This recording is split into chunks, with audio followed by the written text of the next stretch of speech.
Hello, I'm John Proxy. Welcome to the Proximity. This is Serre. Serre. I don't know how to pronounce this name. The next step in my Itch.iOdyssey. Let's first start. This is a visual novel. Containing art, so it already stands out from quite a lot of the other visual novels.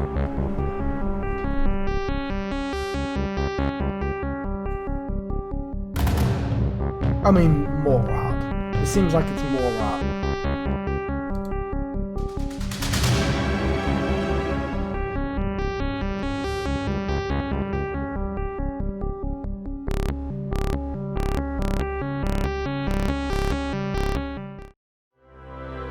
Chapter 1. Alien. So, you call this liquid tea?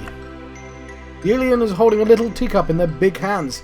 It looks kind of comical. They're so big it feels like they could crush it, and me, without a thought, if they wanted. My heart is still pounding. I have an alien in my greenhouse. Can't believe my answer to an alien looming threateningly over me is to ask them if they want some tea. I guess I should be grateful this alien is a polite one. This is tea, yes. It's a very nice drink, says Arlette. Have you had it before? Drink. Liquid that goes in our mouths. Mouth. That opening you have on your face. I'm afraid I am lacking such a feature. The alien is indeed lacking such a feature. How could you have made such a rookie mistake? Oh, Arlette, you're so useless. You gave the mouthless alien some tea. What is wrong with you? Ah, but I can smell things, though. The tea smells very nice, like a calm, relaxing day. I like it a lot. You do? I'm gonna just...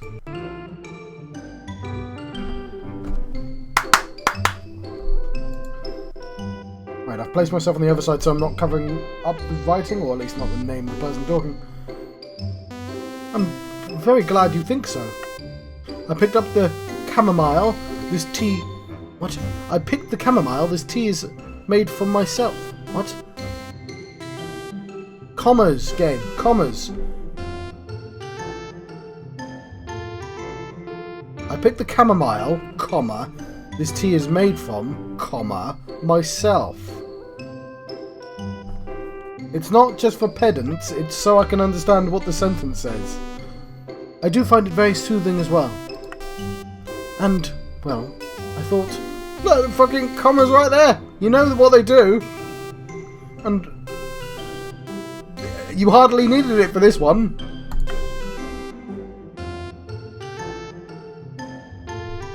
So I'm genuinely not really a pedant for writing. It's just, commas is like the one thing I know how to use. The reason, the easy way to figure out whether or not you should use commas or not is if you can remove a part of the line and it still makes sense, that is the line, right? I picked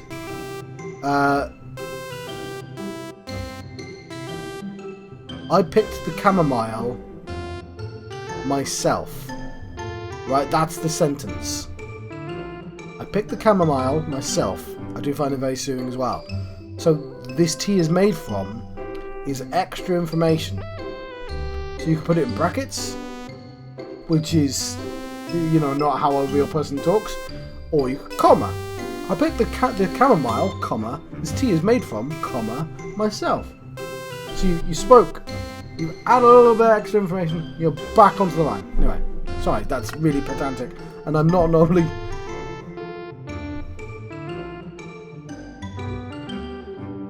You see, these commas are entirely unnecessary. I think I can spell things that, like, that's the end of that sentence. Why do you not know how to use commas? Anyway. I thought soothing was something that I could use right about now. Oh, of course. By the way, the comma thing has no bearing on how I feel about this game. I just thought it'd be funny to rag on someone's comma play, but it's fine. Like, it did genuinely make the sentence hard to read that. But, oh no, the conversation stalled. You do not want a conversation with an alien with hands as big as your body to stall. Arlette. Commas! Why is there a comma there? You do not want a conversation to stall. So you do not want a conversation, comma, with an alien whose hands as big as your body, comma, to stall. Full stop. Arlette. That's what you're using the comments for. They're not pauses. I know you didn't want to pause there, but like, you didn't want the conversation to stall. That's the original sentence. Then you've added this extra information. Say something. Nice weather we're having today. Oh, you're right. It is very nice. Right. Nice job, Arlette. Why is there a fucking comma there? I've been drinking, by the way. I don't normally drink during these, but I've had really bad toothache over the last couple of days. And like I bought a PlayStation and I kind of wanted to celebrate it. Because it's like I booked time off for holiday and like I still got the toothache, but I've just decided I'm going to give up 14 hours so I can just have a couple of these drinks. That's why I'm a bit like, Ray! But I'm done. I'm not having anymore.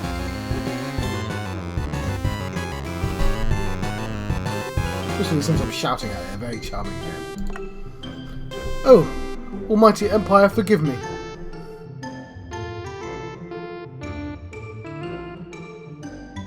I seem to have forgotten to introduce myself. By the way, you can ignore all rules to language as long as your line is readable, right? That's the actual most important thing. The actual rules of where you place commas and colons and full stops just mean to nothing, right? Don't worry about what they actually mean. If I can understand what your line means, that's actually all you need. So the reason why it bugged me that first time was just because I couldn't read the line. But now I'm looking. So I'm like, is that necessary? Things like that. It's just like, it's brought it onto itself now. You know, like if you see a dead pixel on the screen, and then that's all you see. They inhale sharply. Ahem. Salutations, alien life form with only 2 eyes.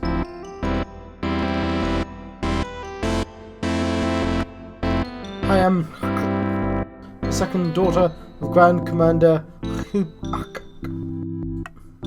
In the name of the Empire, the Grand Commander herself, I have come here alone on a quest to conquer your planet. What's Oaxa? Get ready to be invaded. Oaxa. So this is a lady. Lovely. Oh my god. Phew. I've gotten it out. Wow. Wow. An expression of amazement. That was quite an unexpected speech. It was. I'm sorry. I probably said it really fast because I was afraid I'd make a mistake while saying it. But I did not. This only bodes well for the mission. Congratulations on getting it all out. Thank you. Ah, I'm so glad I managed to say it all. I was afraid this mission was going to be hard, but the planet is a lot smaller than I thought. A lot smaller than I thought. Okay, please say that's fine. It is? Yes, planets are usually very big. So big it would take months to explore it all. But I can go from one end of your planet to another in only a few steps. Waxer stands up and walks from one end of the grown house to the other. She turns back to look at me a few times to say, see how small it is. Her head bumps against quite a few tall plants while she does so, but she doesn't seem to mind. See? Only a few steps? I think she minded a little. The planet is an anomaly because of how small it is. It must be why the Grand Commander made it my very first mission. This planet is so small, it will be easy to conquer. I need time to process this. She's here to conquer my planet? My small planet? Before I have time to understand what's going on, Oaxa speaks up again. So, is it only you living here? Yes. Right now, yes, only me. Then, are you surrendering? I have a ship and a weapon, and my claws are really sharp. I could hurt you if I wanted, but I would like to conquer your planet peacefully if I am able. You gave me some tea. It smells like a quiet day, and I do not want to hurt you. But if you do not surrender, I will. But I do not want to. I surrender? You do?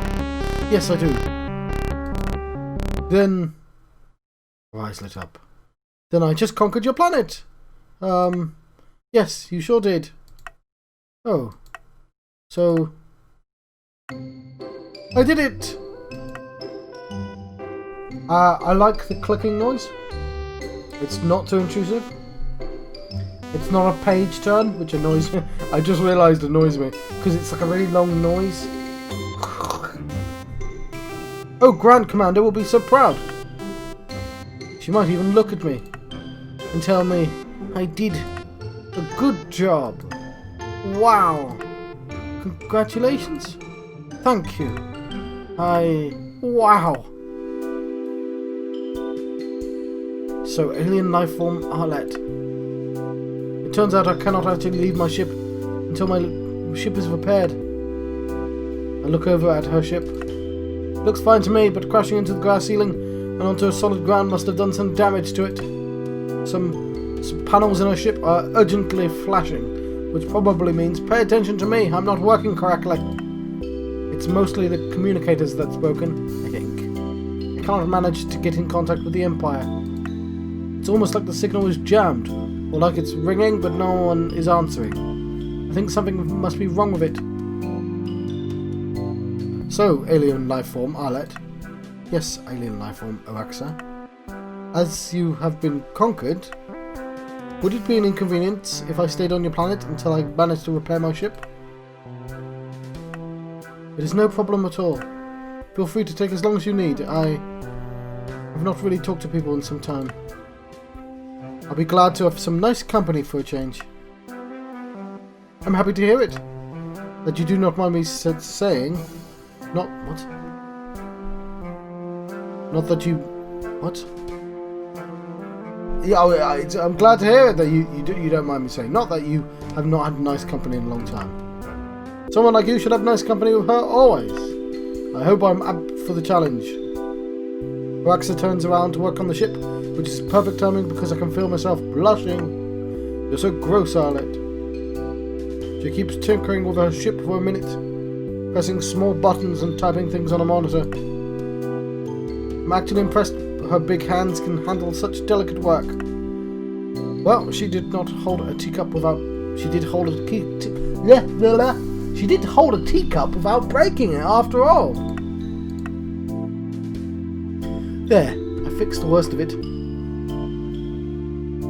Now the ship should repair itself. I'm sure you must have questions. I'm sure these comments are fine as well. I don't know the rules of commas. Do not hesitate to ask me anything. Ask her anything, huh? So you're an alien? I am. Well, yes, I guess I would be to be you. My species call themselves... the old... Wada? I like these, by the way. How she translates it to English. Ovomda? She laughs. Oh, it just sounds so cute with your alien accent. You sound like a child trying to speak for the first time. I'm trying my best. What about yours? Mine? Yes, what's the name of your species? Oh! Well, you probably have an easier time saying it than I did with yours. Way less syllables, too. Ready to hear it? I'm ready to hear it. Great. I'll pronounce it slowly for you. My species name is...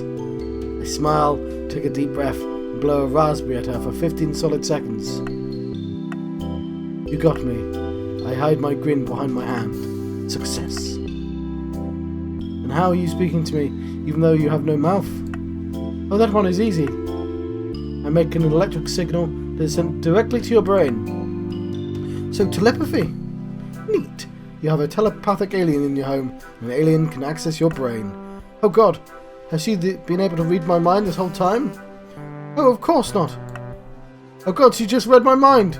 I did not, I would never.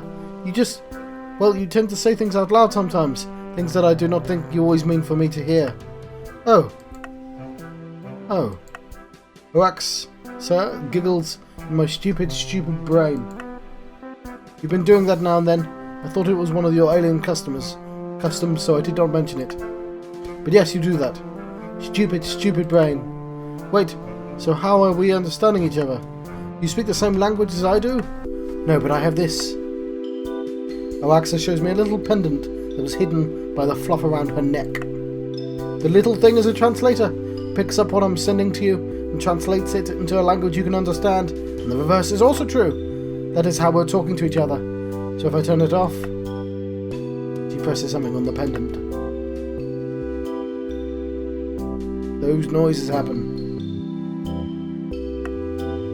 And finally I hear Oaxa's true voice. It's like a steady buzzing sound, but now and then I can hear slight changes in tone. It feels like a mix between a bee and the low hum of a machine. It is not unpleasant.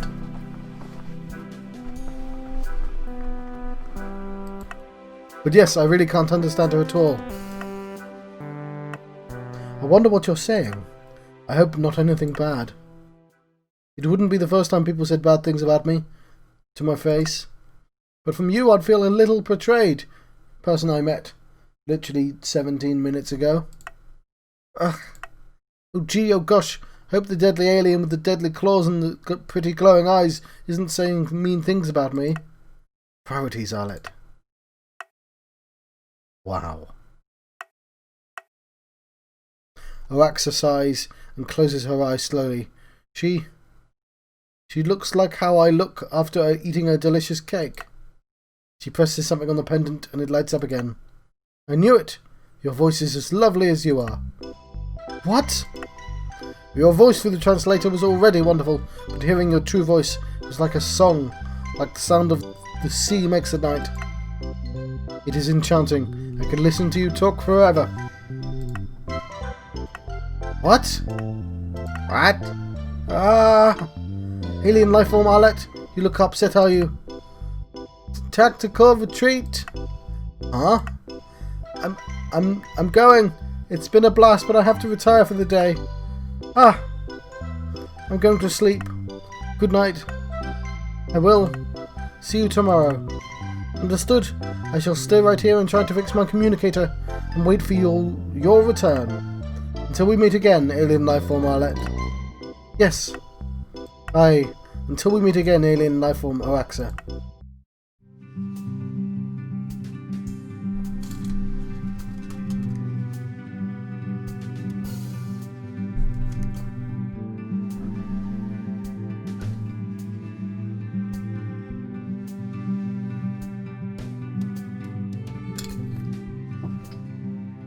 Shit. Oh, damn. What is that? This one? This has been going on for the entire day. When I woke up around noon, Oaxa had already begun looking at the different flowers in the greenhouse. When she saw me coming in, she ran and pointed at my chamomile, saying, "This plant smells just like your tea." After explaining that yes, that is what tea is made of, she started pointing at the various flowers and asking me about them. I'm sorry. She seems fascinated by any story or tidbit I can tell her. It's the first time someone's interested in my vast flower knowledge. Oh well, this one's easy. That's a rose. What does it mean? Love, beauty, and pretty much only good things. What about the thorns? Sometimes we put them where someone died to show we like them a lot. Oh, we have something similar on my planet. When someone dies and we are sad, we put red rocks everywhere this person liked to be, to show that they're still a part of our world. That's a very nice custom, actually.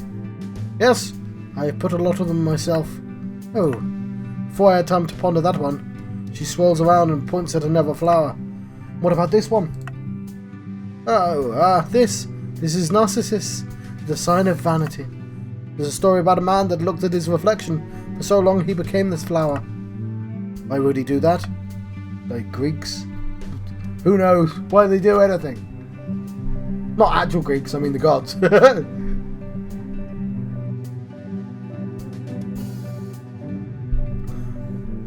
Yeah, he's Greek, isn't he? Ancient Greek. Look. No, not ancient. It's like mythical, isn't it? Whatever. Look at himself for so long. Did he look weird? I mean, weirder than usual for your species. Do I look weird? You got like scribbles for eyes. You look very nice. Aren't I the only one of my species you've met? You look weirdly nice. You're the nicest looking alien with 2 eyes I've ever met. Alien life form Arlette. I see. You look weirdly nice too, for an alien with 6 eyes. She beams like I couldn't have paid her a better compliment. Her 6 eyes sparkle like gems. I look away before she catches me staring. Anyways, Narcissus looked very, very nice. The nicest. He thought he looked so nice he couldn't stop looking at himself. So the gods punished his vanity and he became a flower. Really? Wow. The plant stories you've told me are all so interesting. She turns and looks at me excitedly, tapping her big hands on the floor. And you know so much about plants. My planet has some as well. But not as many species as you have here. For you to know so much, for you to be able to take care of them, is truly amazing. Oh, thank you for saying so. I really don't think it's that impressive though. I like to take care of them and watch them grow. It's the only thing I know how to do well. It's easy to do. After all, plants don't talk back. Fucking plants. Talking back to me. Goddamn daffodil. I heard you. I heard what you said to me, daffodil. Behind my back. But I can hear you. I can hear your thoughts, daffodil. I can talk back to... What are you doing, John? That's weird. This weird. Just read their story. Don't come up with one on your own. Cut that out of the video. That was just odd. After all, plants don't talk back. Not even fucking daffodil. No more of that, John. Read their story. Plants don't call you names. Plants don't whisper behind your back that you're gross and a weirdo and a liar, and that no one will ever want you around. Plants always want me around. Apart from those fucking daffodils. And that's because I keep them alive! I want you around.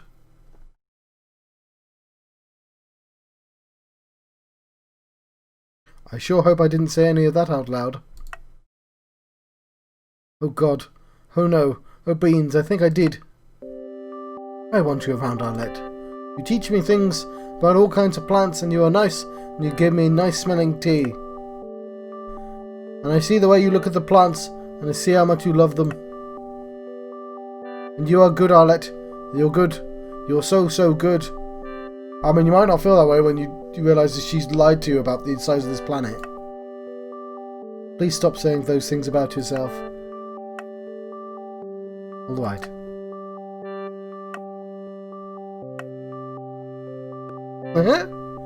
Kiss her on the non-existent mouth. What would such a gesture mean to a mouthless creature?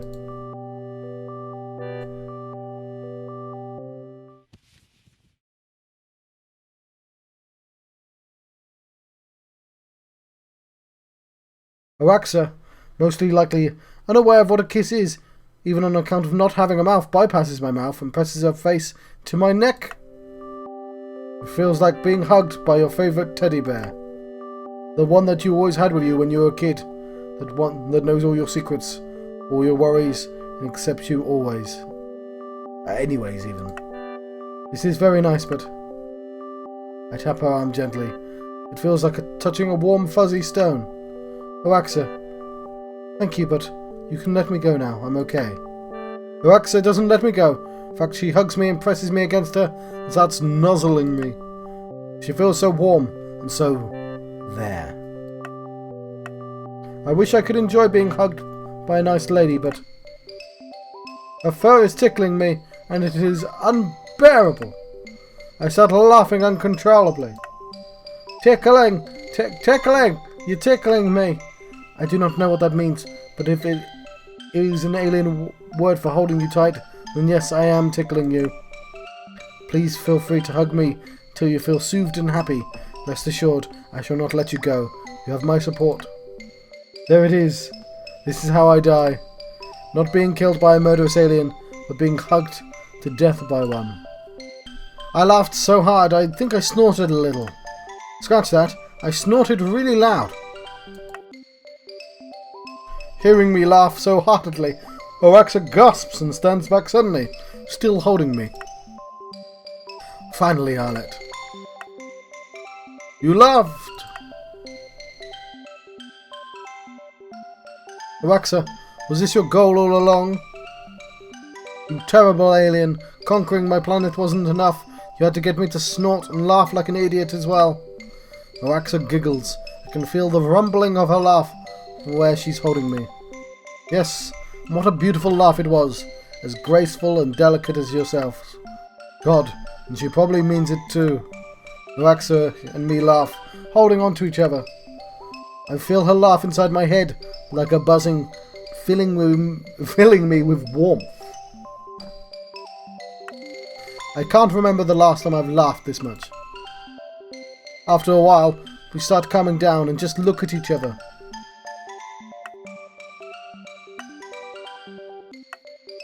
Arlette.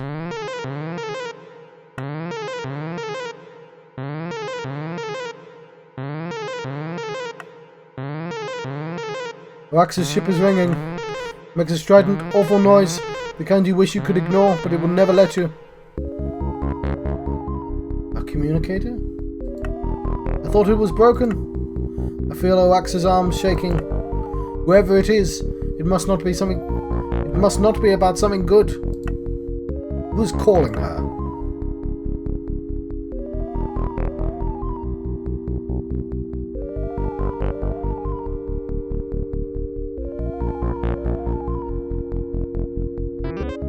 Oaxa picks up. Grand Commander. The Grand Commander. Oaxa's mother.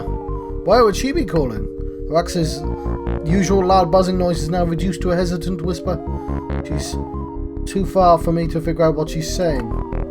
They're saying. I can't, but somehow I don't think the Grand Commander is calling to congratulate Oaxa. Wait, Grand Commander! Looks like the Grand Commander hung up abruptly. What happened? Oaxa jerks and looks around, like she's looking for something. Her gaze falls on one of the greenhouse walls, and her eyes grow wide. She starts running into it. The wall of the greenhouse, like all the walls in here, is covered in various plants, making anything other than the sky impossible to see. Oaxa takes the plants in front of her, shoves them away, clearing a path. I realize that what she wants to do immediately and starts running after her. If I can get there before I can, Oaxa grips one last plant and throws it aside like a curtain, exposing the clear glass wall and what's beyond it. A sight I'm very used to. Lights as far as the eye can see. From houses, cars, streets, a city. The entire world.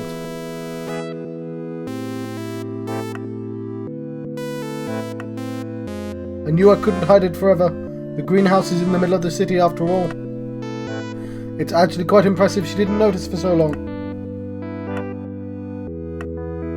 What? How? Arlette, did you build all this?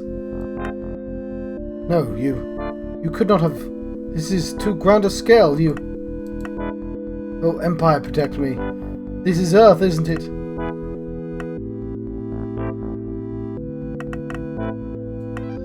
And I'm afraid I'm going to leave it there.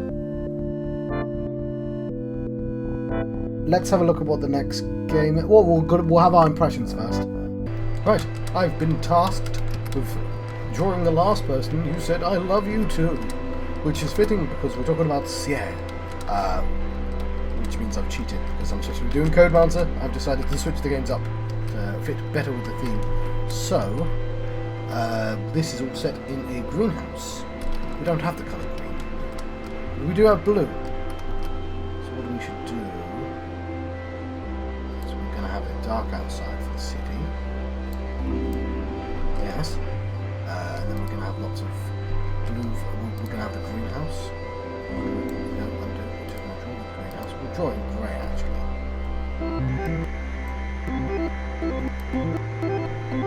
Don't get to see the greenhouse obviously. I'm going to cover up the foliage. So.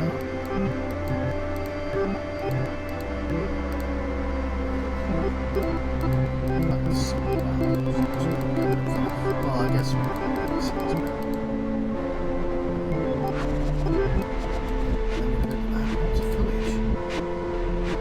First footage is going to be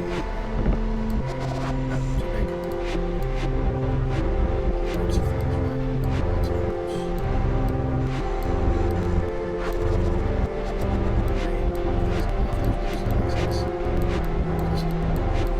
Basic. Why am I talking about the game? Well, I was being distracted by how complex this drawing is apparently going to turn out to be. But I liked it. It is. It felt like I definitely wasn't the audience for this one because it was like alien romance.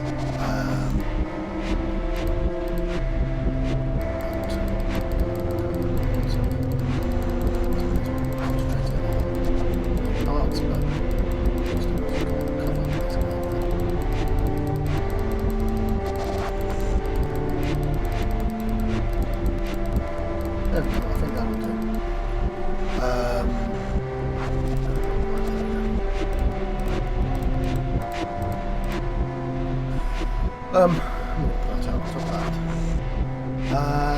I liked the writing. I thought the art style was very cute. It probably had more art than I'm used to in these games, which is a plus. But the sort of subject matter of how do I say this? So love stories obviously have an element of like wish fulfillment in anyone, right?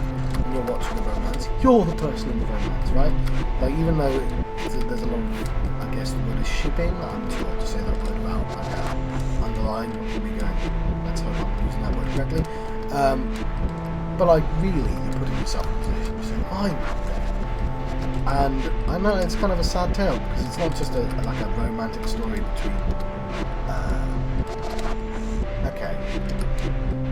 two people that has this kind of vaguely LGBTQ plus. Okay, I'm starting to get that correct. Feel to me, which I like.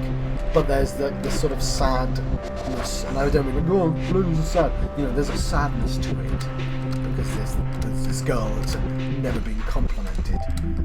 So there's that element to it. I'm not sure because if this is wish fulfillment, that's kind of like I don't want to say anything about it, do I? But like I write stories, I write songs, and I put part of myself into those. But I definitely lean more into dramatic for the sake of writing better music. So, like, they're definitely not real people, even if there's real people inside of them. If that makes any sense. But still, there's like the whole, everyone wants to be told that they deserve to be loved, right? And that's a nice thing to put in a story. The other thing is with men, right? When you write stories for men, there's like this gimmick which is slightly problematic, which is you take a woman, an alien woman, or it's a woman that's been unfrozen from time, that doesn't know the things about the world, right? You've seen this, and then to that man, oh, he's the best ever, isn't he? He's automatically the best ever because he's the first person she's ever seen, and you see this all over the place, and it's kind of problematic when you think what that represents. And this is kind of that flipped, where it's the alien who's naive. She's literally lied to the alien as well. But the problem is, I don't get to see the fallout of how the alien felt about that. it is a slightly problematic storyline. So there's this kind of wishful... It kind of makes it feel slightly less mature as a story. That it has this kind of wish fulfillment. I wish somebody would come down and they didn't know about the humanness and they just see me for what I was and they appreciated the little things that I did. And I guess that's fine, but it does seem a little immature.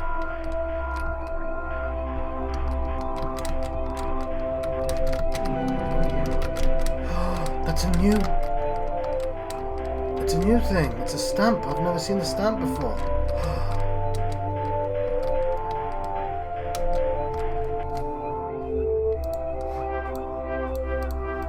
It's got stars on.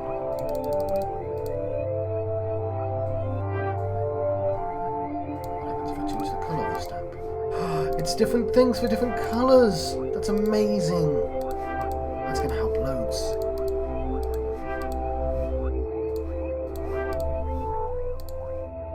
There's a spaceship around there. Okay, well this is clearly a love story.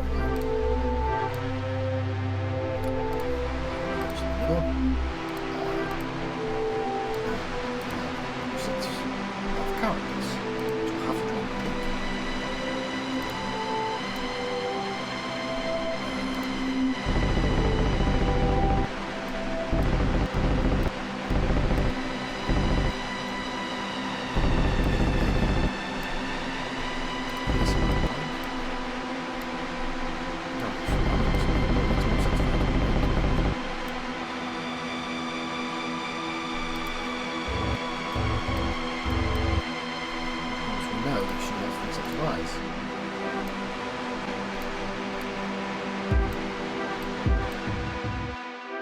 Two. See? We'll have a nice big happy face in black. It's become stylized now. And she's happy as well. Some white hair. There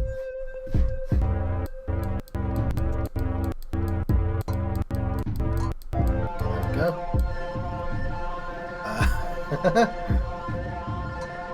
I think that's the game.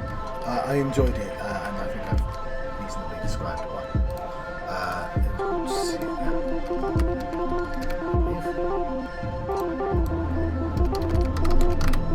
I've got my new stamp. I have to find more colours for it.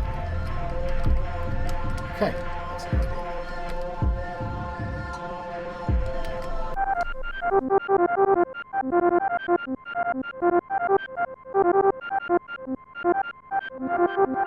Bee! Because she's a bee! Perfect!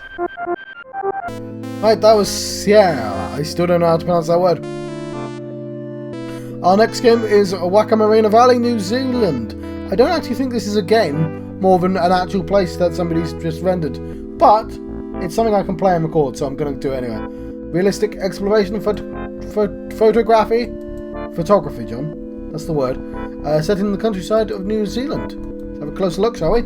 So it's a VR game, but they do recommend, maybe first time not playing in VR, it wasn't designed for VR, it just manages to fit. So, yeah, I think it's just literally just having a look around. My original thought was this is basically what Walden should have been. Anyway. Looks interesting enough. That's basically what that says. Not anything about Walden. Just that it's a real life place they've made, I think. And maybe use VR, maybe don't. There's some recommendations, basically. Like, why not listen to music? It's a great recommendation. Let's go back into the game. I am gonna see if I can click really, really fast and see how close to the end I was.